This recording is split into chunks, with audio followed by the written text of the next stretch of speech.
luego los tipos de inflamación que nosotros podemos tener, ya sea clínicamente o histopatológicamente. También podemos nosotros ver todos los cambios bioquímicos, fisiopatológicos que suceden en la inflamación. Nos interesan los cambios celulares y vasculares. Importante para nosotros en patología conocer los patrones inflamatorios de la inflamación. Debemos también ver la evolución de la inflamación, ¿no? Cómo evoluciona la inflamación, los defectos de la inflamación y finalmente la reparación. Estos cambios histopatológicos para nosotros son muy importantes.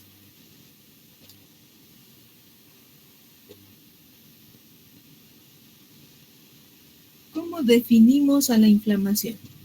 Básicamente es una respuesta de los tejidos vascularizados frente a una infección, frente a una noxa, frente a cualquier lesión. Es una respuesta del tejido vascularizado vivo, ¿no? Por lo tanto, de ahí esta importancia en lo que es en la medicina legal, en la medicina forense, porque todo proceso inflamatorio se da en tejido vivo, es decir, ante mortem, ¿no? Antes de la muerte. Entonces, histopatológicamente, cuando se toman los tejidos de un cadáver que ha sufrido una agresión, una lesión, premortem, se puede ver los fenómenos de la inflamación. Y muy importante es los cambios inflamatorios en los tejidos, ya sea las células, la vascularización, todos los cambios que suceden. Incluso en medicina legal se ha dado los tiempos, ¿no? Cuándo aparecen los neutrófilos, cuándo aparecen los linfocitos, cuándo suceden esos cambios del tejido de granulación, y de acuerdo a eso se va dando una data de la muerte, es decir, la fecha en la que ha muerto aproximadamente la persona, ¿no? Entonces, también debemos saber cuál es la finalidad de la inflamación, y la finalidad más importante para la inflamación en nuestro organismo es identificar. Primero identificar, luego destruir. La finalidad y el objetivo final de la inflamación es destruir y o neutralizar sus efectos adversos y poder reparar el organismo. Sin embargo, ustedes saben que el tema de la inflamación, por ejemplo, tener una inflamación para nosotros es muy bueno, ¿no? Tener fiebre, por ejemplo, es un dato muy bueno, porque sabemos que el cuerpo está respondiendo de una manera adecuada, ¿no? A una noxa, a un agente agresor o lesivo. Pero la inflamación repercute en algunos tejidos causando lesión o muerte de los tejidos. Es decir, al intento de destruir cualquier efecto adverso, se produce tanta inflamación que puede destruir los tejidos vivos. Ese es uno de los efectos adversos de la inflamación. Es adverso, ¿no? En la inflamación nosotros tenemos un componente vascular, tenemos un componente celular y tenemos un componente humoral. Dentro del componente humoral están todos los mediadores químicos que se producen, ¿no? Y que estos además repercuten nuevamente en los vasos y también repercuten en las células. Todos estos componentes entonces interactúan. Dentro de los patrones de la inflamación, o los tipos más bien de la inflamación, aquí está mal, es tipos de inflamación, tenemos básicamente la inflamación aguda y la inflamación crónica. Esto es para nosotros un gol estándar, ¿no? Cuándo es una inflamación aguda y cuándo es una inflamación crónica. La inflamación aguda es un proceso inflamatorio rápido. Viene del latín, que significa acutus. Eso significa abrupto, inmediatamente. Su duración es muy corta. Hay la salida de líquidos y de proteínas de dentro del componente vascular, y esta salida del líquido o exudación del líquido se denomina edema, ¿no? El edema habitualmente suele ser intersticial, ¿no? Pero al principio el edema es celular. La migración de los leucocitos o de los neutrófilos suele ser el componente más importante de la inflamación aguda, a diferencia de una inflamación crónica. Una inflamación crónica, que viene del griego cronos, que significa tiempo, este tipo de inflamación no se sabe cuándo inicia, ¿no? No se sabe, pero sin embargo muchos han tratado de poner una data de tiempo a esto, diciendo que la inflamación crónica comienza a partir de los 15 días. Sin embargo, los linfocitos ya están a partir de las 48 horas.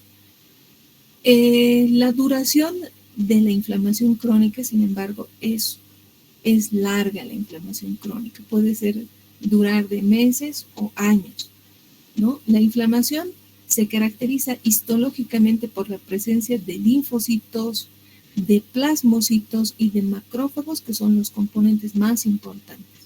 Aquí nosotros vamos a ver una proliferación de vasos a través de la activación de los angioblastos por factores de crecimiento de los vasos y la fibrosis por factores de crecimiento de los fibroblastos. El problema de la inflamación crónica es que habitualmente causa necrosis o muerte de los tejidos, ¿no? Se ha dado una subdenominación o una denominación intermedia, que es la inflamación subaguda, crónica subaguda o crónica reagudizada, que en el tiempo de la inflamación crónica se puede tener un proceso inflamatorio agudo al mismo tiempo. Es decir, que vamos a ver ambos componentes, tanto componentes celulares de una inflamación aguda como de una inflamación crónica. ¿Qué quiere decir? Al mismo tiempo, en el microscopio yo voy a ver la presencia de los neutrófilos, ¿no? La presencia de los linfocitos, plasmocitos, todo al mismo tiempo, ¿no? Entonces, si hay esa presencia mixta de células, tanto de la inflamación aguda como de la inflamación crónica, entonces denominaré inflamación crónica subaguda, ¿no? O inflamación crónica reagudizada. Si bien hemos dado este tiempo cronológico de 15 días, a partir de los 15 días se vuelve en una inflamación crónica, en ese intermedio de la inflamación aguda, a partir de las 48 horas, empieza a aparecer los linfocitos y se mezcla la celularidad. Entonces, dependiendo cuándo se haya tomado la biopsia, vamos a estar ya sea en un proceso inflamatorio agudo o en un proceso inflamatorio crónico. La mayor parte de las veces, todos los procesos inflamatorios llegan a nuestro hospital en un proceso inflamatorio crónico, ¿no? Donde igual los síntomas son muy bajos.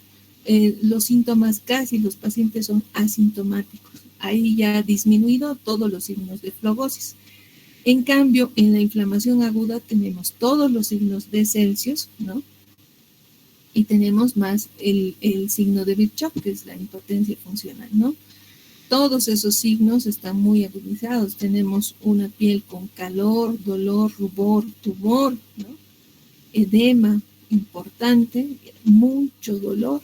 Esa es la característica clínica. En cambio, en la inflamación crónica, los signos no son muy visibles. Tenemos algo de tumor persistente, ¿no? Con un edema persistente, sin embargo, el dolor no es muy manifiesto. Y eso es una inflamación crónica. En momentos se vuelve a reagudizar. Este proceso es muy común, les decía. Por ejemplo, una colecistitis crónica.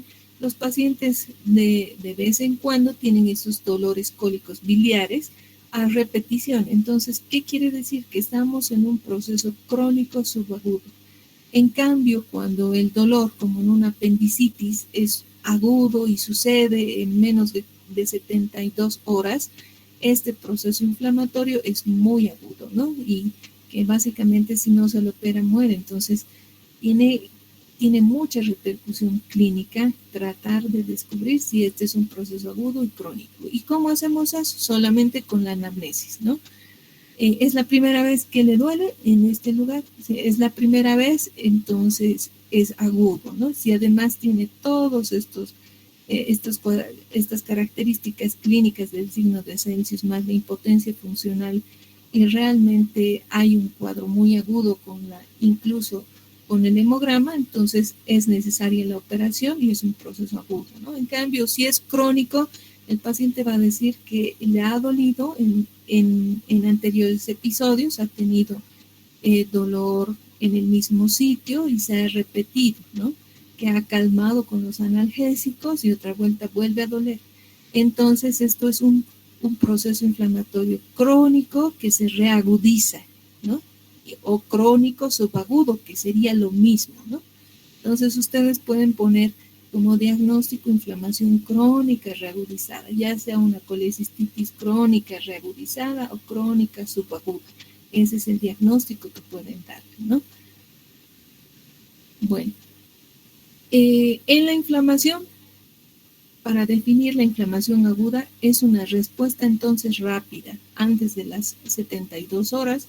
Se regula con los mediadores químicos. En base a estos mediadores químicos están todos los cambios, las aminas biógenas, los factores de la coagulación, los factores del sistema del complemento, como han debido ver en el video, los derivados del ácido araquidónico y, muy importante también, las citocinas, que son los mediadores de la inflamación aguda.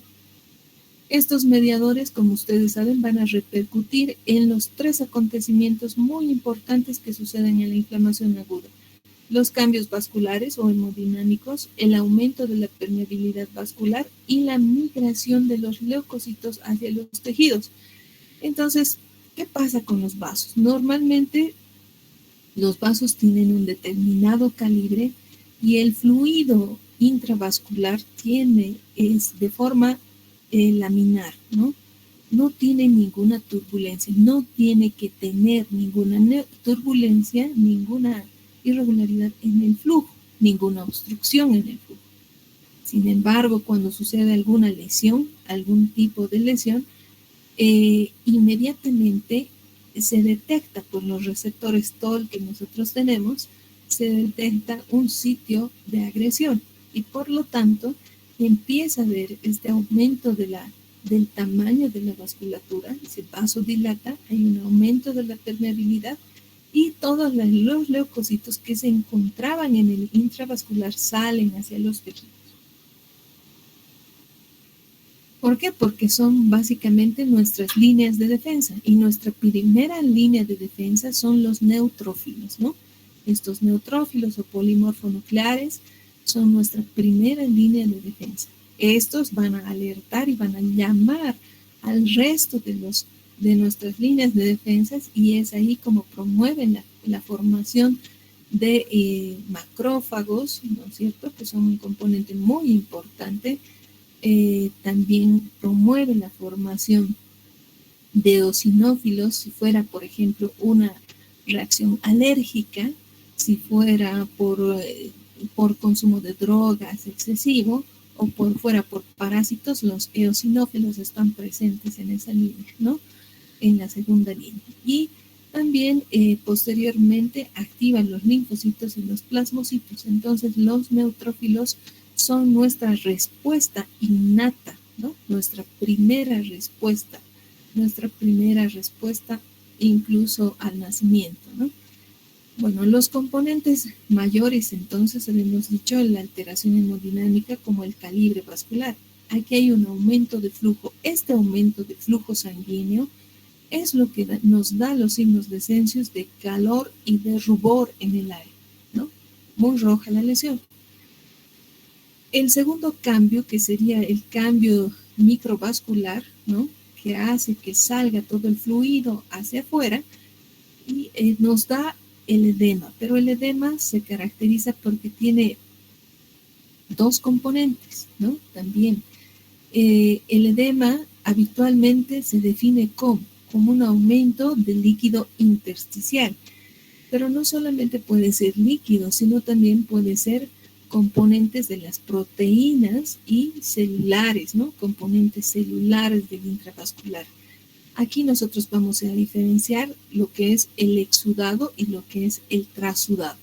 El trasudado habitualmente es un ultrafiltrado del plasma, es decir, que tiene muy poco componente proteínico celular. Es como si nosotros licuáramos la sangre, centrifugáramos la sangre y todo lo que es el componente rojo, ¿no? A un lado, ese es el que no sale, y el trasudado es básicamente el componente traslúcido de la sangre, ¿no? El suero de la sangre, ese es el trasudado. Y el exudado es la salida de todos los leucocitos, de las proteínas que se encuentran ya en el intersticio, ¿no? La migración de los leucocitos, aquí nosotros vamos a ver que poco a poco los leucocitos salen y se van acumulando en el sitio de la lesión. Bueno, se activan para eliminar el agente, ¿no? Y como generan un montón de citocinas, prostaglandinas, se va a producir mucho edema y dolor. Cuando hay dolor, básicamente hay la cantidad aumentada de los leucocitos, ¿no? Y eso se va sobre todo visualizar cuando nosotros pidamos un hemograma, vamos a tener leucocitosis. De esta manera podemos diferenciar lo que es un trasudado de un exudado cuando se hace citoquímico del líquido, no citológico, citoquímico. El examen citoquímico del líquido nos da todos los componentes del líquido del proceso inflamatorio. Por ejemplo, supongamos que un paciente tiene un derrame pleural y nosotros al hacer la punción sacamos un líquido translúcido medio amarillento, ¿no? Un líquido que todavía se vea trasluz, ¿no? Para nosotros es un trasudado, pero también tiene que ir correlacionado con un citoquímico que se pida al laboratorio de bioquímica, a cualquier laboratorio químico. Entonces ahí nos dan los componentes. En un trasudado hay menor cantidad de proteínas, ¿no? Hay menor cantidad de células. Vamos a ver también que la glucosa no está muy alterada. La LDH, ¿no? La deshidrogenasa láctica, vamos a ver que también está disminuida, no hay mucha alteración. Los leucocitos también están disminuidos, a diferencia de lo que sucede en un exudado. El exudado podemos decir que es un líquido que tiene mucho componente celular, muchas proteínas. Aquí la glucosa se encuentra disminuida, sin embargo hay un aumento de la LDH, ¿no? El pH es lo mismo y hay un aumento de los leucocitos y eso es lo que nosotros vamos a obtener en el reporte químico, ¿no? Ahora vamos a lo que es nuestro campo, que sería la anatomía patológica. Muchas veces nos envían este líquido, este es un líquido de trasudado, ¿no? El primero, el que vemos en la jeringa con un líquido medio amarillento que parece orina, ¿no? Es un líquido pleural, pero este líquido es un trasudado, ¿no? A trasluz todavía podemos ver, ¿no? Entonces es un componente líquido de trasudados, como el suero. Sin embargo, vemos los otros tubos de ensayo y vamos a ver un contenido hemorrágico en algunos casos, un contenido amarillento, un contenido blanquecino, y este contenido amarillento, este contenido que parece, ¿no? Al color amarillento, no es translúcido, no podemos ver a trasluz. Este contenido habitualmente es un exudado, ¿no? Si es blanquecino, se trata de el líquido linfático. Esto estaríamos obteniendo básicamente de un linfedema, ¿no? Es un líquido linfático. Si es blanquecino como la leche, es entonces líquido linfático. Eso no tienen que olvidarse, ¿no? Porque muchas veces sacan un líquido linfático en la clínica, en el hospital, y no saben qué cosa es. Entonces, si es pus o no. La pus, ustedes han debido conocer, es el tejido purulento, decimos nosotros, ¿no? El contenido purulento, esa es la pus. Y si alguna vez han tenido una inflamación, me imagino una foliculitis, han debido ver la salida de un líquido que es más denso, ¿no? Tiene mayor densidad, que tiene un color que es amarillento, ¿no? No es translúcido. Y además es fétido, tiene mal olor. Incluso por el olor, por las características del color, se puede inferir algunos tipos de patógenos, ¿no? Y el otro líquido que es básicamente hemorrágico. ¿Qué hacemos nosotros para hacer el estudio? Hacemos un extendido citológico en láminas cuando se trata de un cuando se trata más bien de un trasudado, como lo que hemos visto en la primera imagen de ese líquido que parece orina. Entonces, hacemos un extendido, extendemos este líquido en una laminita, procedemos a una tinción universal y vemos al microscopio y habitualmente no vamos a encontrar ni una célula, solamente vamos a ver una lámina vacía. En cambio, en el exudado nosotros vamos a ver muchos leucocitos, vamos a ver también material necrótico y algunas bacterias se pueden observar. Claro que las bacterias habitualmente son granulares, basofílicas, ¿no? No se puede determinar el tipo de bacteria que es. Para saber cuál es la bacteria se realiza el cultivo, ¿no? Nosotros en patología no les podemos decir qué tipo de bacteria. Llegamos solamente a ver bacterias cocoides por su forma, por su morfología, pero no podemos especificar cuál de estas bacterias cocoides se trata. Entonces, para eso se necesita hacer un cultivo, ¿no? Entonces, ya hemos mencionado que podemos hacer cultivo de estos líquidos, que son el exudado, podemos hacer un estudio citológico en patología y podemos hacer un estudio citoquímico, ¿no? Bueno, ¿qué debo hacer yo en caso de una inflamación? Hemos visto que todos los mediadores químicos que básicamente repercuten en los vasos, como la histamina, causando una vasodilatación, ¿no? La serotonina, las prostaglandinas, los leucotrienos, algunos de ellos pueden ser medidos, ¿no? Algunos de ellos que son importantes para medirse. Por ejemplo, podemos determinar los niveles de la histamina. Esa es una pregunta, ¿no? Podemos determinar qué tipo de prostaglandinas, ¿no? Se están produciendo. Algunos de estos mediadores químicos sí se pueden determinar, sobre todo en la cantidad en la que se encuentran, ¿no?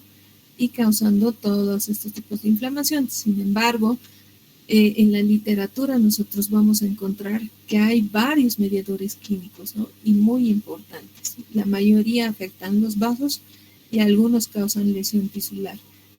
Por ejemplo, los componentes de la activación del factor 12 de Hagemann causan una lesión tisular que es muy importante. La activación del complemento también es un complemento de ataque de la membrana, puede causar lesión tisular. Y todos estos mediadores químicos son propios de la inflamación. Aquí vamos a ver en este cuadro algunos que son muy importantes, sobre todo para la permeabilidad vascular y la vasodilatación. La bradicinina resulta ser un mediador químico que se puede analizar, que se puede medir, ¿no? La bradicinina, por ejemplo, en un shock anafiláctico y bueno, sospechando de un shock anafiláctico, ha sucedido casos en los que alérgicos a la penicilina han ido a una farmacia y bueno, ellos no sabían que eran alérgicos a la penicilina. Por cualquier proceso, ya sea respiratorio alto, se hacen colocar penicilina sin hacer la prueba de la reacción a la penicilina. Entonces han sufrido un shock anafiláctico que también lleva a una inflamación muy aguda. En estos pacientes o en estos cadáveres, en la primera instancia se toma una muestra de sangre y se puede medir si ha habido la liberación de bradicinina. La bradicinina y la histamina son mediadores que se pueden ver para ver si sobre todo ha sucedido un proceso inflamatorio sistémico que ha llevado a la muerte, ¿no? Bueno, dentro de estos factores del complemento también tenemos factores muy importantes para la opsonización, que sería el C3A, ¿no? Para la quimiotaxis, el C5A. Y bueno, dentro de las prostaglandinas tenemos una serie de prostaglandinas y algunas que se relacionan sobre todo con el dolor, que sería la prostaglandina E, ¿no? Los leucotrienos, importantes para la adhesión y la activación, sobre todo leucocitaria, por ahí viene leucotrieno, en la B4, y los leucotrienos C, D y E4 para la broncoconstricción, ¿no? Y la vasoconstricción, que aumenta la permeabilidad vascular también a este nivel. Los metabolitos del oxígeno, que estos van a causar una lesión endotelial y tisular, ¿no? Y el factor activador de plaquetas igual causa broncoconstricción. Estos son muy importantes cuando se produce el shock anafiláctico, ¿no? Si hay una broncoconstricción, hay una disminución del calibre de los bronquios y hay una disminución también del volumen inspiratorio, ¿no? Entonces el paciente tiene taquipnea, ¿no? Hay una reacción de los reactantes de fase aguda, la interleucina 1 y el factor de necrosis tumoral, que van a sobre todo causar una quimiotaxis muy importante de los leucocitos. Las quimiosinas que activan también los leucocitos y están a favor de la quimiotaxis.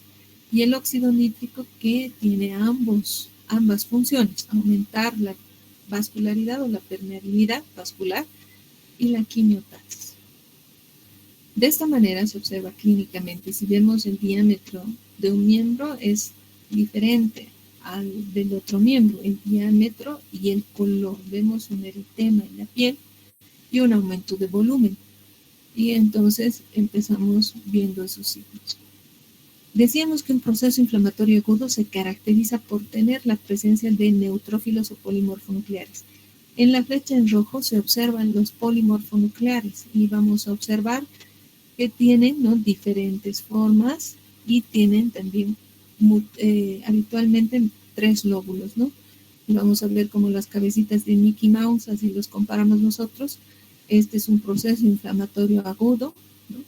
Dentro podemos encontrar incluso algunas bacterias dentro de estos neutrófilos. Y estas bacterias, pues, para ver eso tendríamos que tener mucha precisión y solo podemos decir si son bacterias o no para determinar el agente patógeno. Entonces aquí se necesita realizar un cultivo. Habitualmente los clínicos siempre mandan el líquido dividido en 3 para hacer citoquímico, citológico y cultivo. Todo lo piden en uno solo. Aquí, por ejemplo, en un tejido cerebral, en una encefalitis o en una meningoencefalitis, podemos ver también el exudado, ¿no? En el componente alveolar, en una neumonía, también podemos ver el infiltrado inflamatorio que tiene los alveolos. Bueno, lo que no hemos hablado en el video son sobre todo los defectos congénitos de la función anómala de los leucocitos. Y esta se presenta en 1 cada 10.000 lactantes, es decir, que en la infancia, sobre todo en la patología pediátrica, se puede observar con más frecuencia. Y aquí nosotros vamos a tener tipos de defectos, como por ejemplo el defecto de la adhesión leucocitaria. Hemos hablado en el video de las integrinas, de las selectinas, y en la formación de las selectinas existen proteínas y también para formarse esas proteínas necesitan enzimas. Bueno, aquí por ejemplo puede haber un defecto, ¿no?, en la formación de las enzimas para degradar las proteínas para la formación de las selectinas o de las integrinas. Entonces vamos a ver selectinas e integrinas que no tienen la capacidad funcional para desarrollar este efecto, ¿no? Y por lo tanto vamos a tener un defecto de la adhesión leucocitaria. ¿Qué va a pasar clínicamente? Que habitualmente tengamos pacientes que tengan una mala respuesta inflamatoria, ¿no? Aquí no vamos a tener la presencia de muchos leucocitos, ¿no? Porque para salir al extravascular necesitamos primero la adhesión leucocitaria, ¿no? Necesitamos el rodamiento, necesitamos la transmigración. Entonces no va a haber la cantidad suficiente de leucocitos en el sitio de la lesión. Eso sería uno de los defectos. Los niños comienzan a sufrir muchas agresiones y no son capaces de responder de manera adecuada con el proceso inflamatorio. Hay otro defecto, que puede haber defectos de la fagocitosis. Una enfermedad que se observa es la enfermedad de Chediak-Higashi. Chediak-Higashi es una enfermedad por defecto de la fagocitosis. Hay un defecto de los macrófagos sobre todo, los cuales no migran y no se produce la fagocitosis correspondiente. Entonces estos pacientes tienen infecciones a repetición, son pacientes que completamente en el año sufren ya sea infecciones por neumonías recurrentes, infecciones digestivas recurrentes Y eso es un defecto de la fagocitosis, ¿no? ¿Y cómo vamos a determinar eso? Vamos a determinar sobre todo contando cuántos procesos inflamatorios ha tenido en un año el niño, ¿no? Y si sucede esto continuamente, ¿no? Estos procesos inflamatorios, entonces hay que desarrollar un estudio genético, ¿no? Para ver si tiene estos defectos de la fagocitosis o si tiene un defecto de la lesión leucocitaria, que tiene un componente, un trasfondo genético, una anomalía genética. Estos defectos también pueden verse en la actividad bactericida. Cuando se desarrolla el fagolisosoma, se empieza a producir una actividad química bactericida dependiente del oxígeno o independiente del oxígeno, pero sobre todo se produce aquella que es dependiente del oxígeno, y nosotros vamos a tener enzimas como la NAD-oxidasa y la mieloperoxidasa, ¿no? Para que a través de ella el oxígeno reducido se convierta en superóxido y a través de del superóxido también se convierta en peróxido de hidrógeno, ¿no es cierto? Que hablaríamos del peróxido de hidrógeno del agua oxigenada. Y se necesita la mieloperoxidasa para que se convierta en ácido hipoclorito, ¿no? Que sería para nosotros la lavandina. Todos estos componentes químicos se van a liberar en el fagolisosoma para destruir las bacterias, ¿no? O cualquier agente agresor. Entonces, es necesaria la NAD-oxidasa y la mieloperoxidasa. Sin embargo, puede suceder una deficiencia en la NAD-oxidasa y dejar de producir estos agentes bactericidas, como el peróxido de hidrógeno, y generar una granulomatosis crónica, es decir, una inflamación crónica granulomatosa a repetición, ¿no? Y que no se pueda solucionar. Otra deficiencia es la deficiencia de la mieloperoxidasa. Aquí los pacientes se caracterizan por infecciones fúngicas difíciles de tratar. Ustedes le ponen cualquier antifúngico y es muy difícil de tratar porque vuelve con las infecciones fúngicas a repetición.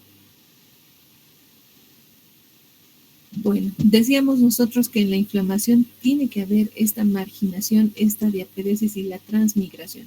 Hay algunos, sobre todo factores que son muy importantes para la transmigración. Estamos viendo los leucocitos aquí, que se están acumulando en el sitio de la lesión, ¿no? Y hay algunos que se están ya marginando en los vasos. Obviamente puede haber, por el proceso inflamatorio, lesión de la vasculatura, ¿no? Entonces, en un proceso inflamatorio, además tendríamos que ver si hay daño de los vasos, daño de la estructura vascular. Bueno, eso sucede en la fagocitosis. Aquí vamos a ver que existe en la fagocitosis algunos pasos como el reconocimiento, el englobamiento, ¿no? Y la liberación, sobre todo, de esos componentes bactericidas dependientes del oxígeno, sobre todo.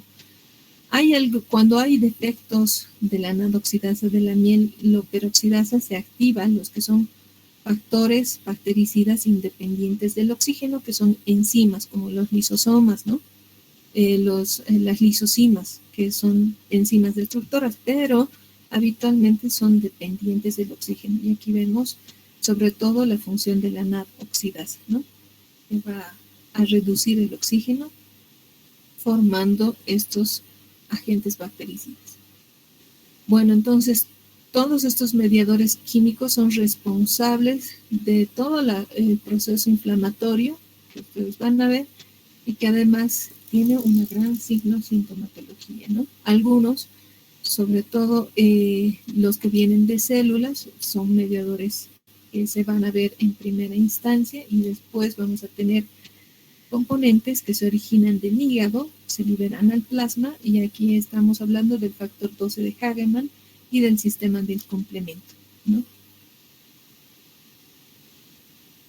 Los efectos entonces en la fase aguda, los reactantes de fase aguda se denominan así a la interleucina 1 y el factor de necrosis tumoral.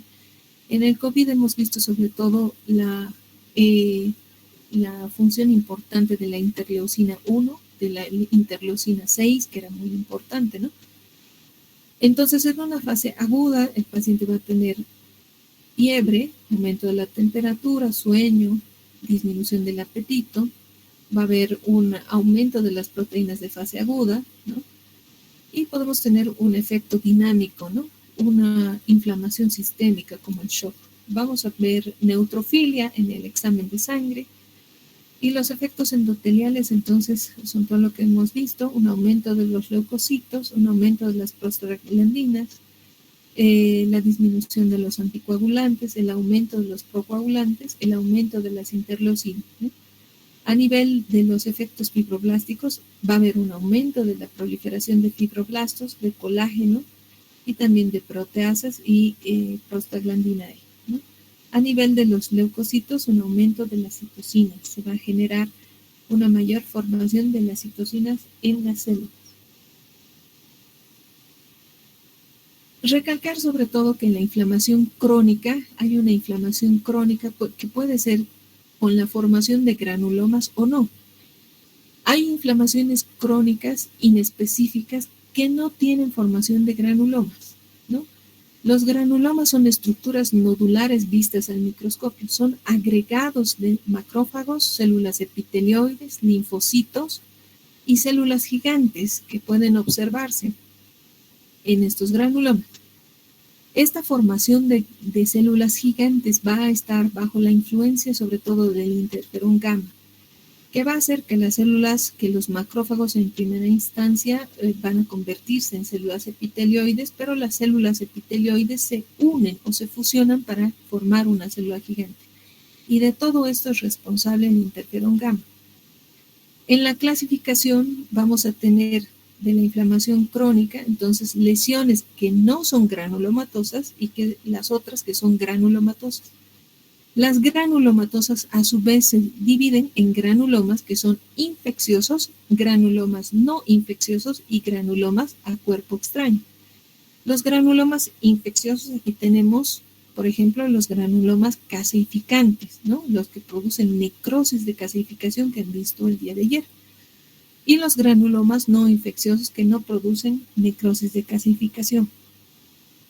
Vamos a ver algunos ejemplos. Por ejemplo, la histoplasmosis, así como la tuberculosis, producen necrosis de caseificación. Produce una granulomas con necrosis de caseificación. Vamos a ver que estos son estructuras nodulares rosadas que en el centro tenemos una necrosis, no hay células en el centro. Si observan, en el centro de la lesión no hay células, hay una necrosis de caseificación.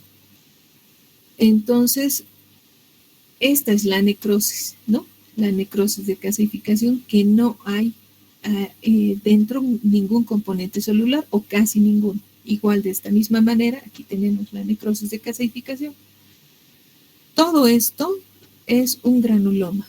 Todo lo que estamos observando es un granuloma con necrosis de caseificación. Estas células que ven aquí son células gigantes multinucleadas, ¿no?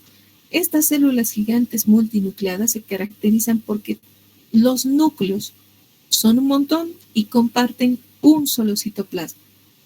Y de aquí podemos tener células gigantes de tipo Langhans, células gigantes de tipo Touton, células gigantes a cuerpo extraño. Sin embargo, estamos viendo nosotros aquí la histoplasmosis, células gigantes de tipo Langhans. Estas células gigantes que se van a disponer sobre todo a la periferia. ¿Qué tenemos que hacer cuando encontramos una lesión granulomatosa? La histología, tenemos que reportar, si aquí me dieran esta lámina, reportamos como inflamación granulomatosa caseificante. Para corroborar esto, si se trata de una tuberculosis, porque puede ser un nodo linfático, porque puede ser una histoplasmosis o puede ser una coccidioidomicosis, todas las micosis profundas, que son diagnóstico diferencial de tuberculosis, se lleva a cultivo, ¿no? Este material caseoso se lleva a cultivo. Es de ahí que todo lo que se obtenga como material caseoso se lleva a cultivo para confirmar si se trata de histoplasmosis, coccidioidomicosis y tuberculosis. Pero ¿qué pasa en nuestro medio? Por epidemiología, y esto por epidemiología, asumimos que todas las necrosis de caseificación en nuestro medio se tratan de tuberculosis. Entonces, sin embargo, es necesario un cultivo para hacer un diagnóstico diferencial de histoplasmosis, de coccidioidomicosis. Es decir, que todo tiene que concatenarse, todo tiene que correlacionarse. Entonces, de ahí que el patólogo tiene una limitación. Hasta aquí podemos decir que es una inflamación crónica granulomatosa con células de aspecto tipo Langhans, con necrosis de calcificación, pero es que hay que realizar un cultivo, ¿ya? Para confirmar, porque en nuestro medio la mayor parte sí es tuberculosis, pero también puede, por la signomatología, puede ser una micosis profunda, y eso verán ustedes, sobre todo en la parte clínica, ¿no? Hay que correlacionar clínico histopatológicamente estas lesiones. Bueno, hay otras enfermedades, como por ejemplo el arañazo de gato, que tiene una lesión granulomatosa nodular. Todos estos son los granulomas. Sin embargo, que en el centro de la lesión tiene neutrófilos, es decir, hay una necrosis supurativa en el centro de la lesión. Tiene neutrófilos, tiene polimorfonucleares, ¿no? Y periféricamente están los macrófagos que le dan ese aspecto blanquecino. Y estos puntitos que ven aquí como empedrados son los linfocitos. En un proceso inflamatorio granulomatoso crónico, habitualmente siempre se ven linfocitos, plasmocitos, ¿no? Y macrófagos. Sin embargo, aquí estamos viendo en esta enfermedad que además existen neutrófilos y la necrosis es supurativa o purulenta, ¿no? No es como la necrosis gaseosa. ¿Y eso por qué lo distinguimos? Porque hay la presencia de algunas estructuras bacterianas y de neutrófilos. De la misma manera, en la enfermedad por arañazo de gato, igual se tiene que realizar un cultivo. La sífilis también tiene un proceso inflamatorio granulomatoso, pero que tiene otro tipo de necrosis. La necrosis se llama gomosa, ¿no es cierto? Centralmente tiene una necrosis gromosa y periféricamente esta necrosis gomosa se rodea de un proceso inflamatorio nodular. ¿Qué es un granuloma? Entonces es un nódulo por acúmulo de linfocitos, plasmocitos y macrófagos. Entonces es un granuloma gomoso en la sífilis. Hemos dicho que los granulomas pueden tener o no necrosis central. Estos, por ejemplo, no tienen necrosis central. Si ven, son puras células inflamatorias. No hay una necrosis central. Este es un granuloma que no tiene necrosis, no es gaseificante, es un granuloma no infeccioso. Es un granuloma que se produce por alteración del sistema autoinmune, ¿no? Las mismas células las reconocen a nuestro cuerpo como extraño y esta enfermedad autoinmune va produciendo este tipo de granulomas. Vean que las patologías del sistema inmunológico pueden producir este tipo de granulomas, sobre todo en la sarcoidosis, ¿no? Que es una enfermedad autoinmune. ¿Cómo distinguimos esta sarcoidosis? Porque vamos a tener estos ásteres, estos cuerpos asteroides dentro de una célula gigante. Si ven, la célula gigante anterior no tenía componente, ¿no? Intracitoplasmático, pero aquí vemos el citoplasma de la célula gigante y vemos numerosas células gigantes, ¿no? Numerosos núcleos, estos son núcleos. Por eso decimos multinucleada y tiene un solo citoplasma. Y dentro del citoplasma tenemos estos cuerpos asteroides. Asteroide, ¿qué quiere decir? Parecida a una estrella, que es un proceso inflamatorio contra las proteínas, ¿no? Los granulomas a cuerpo extraño, que serían la otra variedad, la tercera variedad de proceso granulomatoso, se producen sobre todo, como dice su nombre, a cuerpo extraño. Son elementos que no se han podido, ¿no?, fagocitar. Por ejemplo, ¿qué no se ha podido fagocitar? Puede ser la punta de la jeringa de una aguja. Cuando pinchamos erróneamente se puede romper la aguja y se queda dentro. Ese sería un cuerpo extraño. Cuando, por ejemplo, nosotros nos pinchamos, ¿no?, o tenemos una astilla que no hemos podido sacar, entonces ahí se empieza a formar de manera crónica un proceso inflamatorio crónico granulomatoso cuerpo extraño. En las cirugías Se hace un recuento de gasas, de apósitos, de todo. Hay un recuento, ¿no? Hay un team quirúrgico, no es problema del cirujano, sino hay un team quirúrgico que está formado por licenciadas, expertas en esto, ¿no? Y ellas hacen un recuento. Sin embargo, se puede quedar gasa o apósitos dentro de la cavidad abdominal y causar un proceso inflamatorio granulomatoso a cuerpo extraño. También tenemos el ejemplo de que puede realizarse este proceso inflamatorio granulomatoso a cuerpo extraño cuando se infiltra, ¿no es cierto? Cuando se ponen, por ejemplo, prótesis, las prótesis mamarias, cuando se infiltra ácido hialurónico, se pueden llegar a generar granulomatosos, inflamación granulomatosa crónica a cuerpo extraño. Entonces, ¿cómo vemos las células gigantes? Aquí tenemos estas células gigantes multinucleadas, los azules son los núcleos, estos puntos azules son los núcleos, pero vemos una disposición irregular, no hay un orden, ¿no? Los núcleos están desordenados, por eso nos damos cuenta de que se trata una reacción inflamatoria de cuerpo extraño. ¿El cirujano tendrá la culpa? No, ¿no? Habitualmente es, si bien se ha olvidado una gasa, es del team quirúrgico, es de todos, ¿no? Porque se tiene que realizar un recuento y todos lo realizan el recuento. Ahora, ¿será un problema por ejemplo, del cirujano plástico? No, no, porque en todos los pacientes no se producen estos granulomas a cuerpo extraños. Hay gente que tiene sus prótesis y que no hay esta inflamación granulomatosa a cuerpo extraño, ¿no? Entonces, eso sería en relación a los procesos granulomatosos. Y no tenemos nada más para agregar en este segmento. En la práctica vamos a ver seguramente otros ejemplos. Entonces eso es todo por hoy.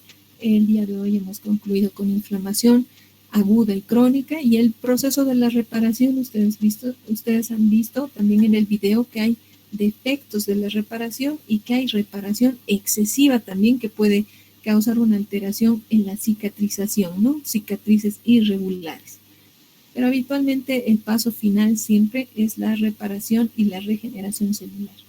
Bueno, hasta aquí damos por concluido este segmento y nos vamos a ver en la práctica. Muchas gracias.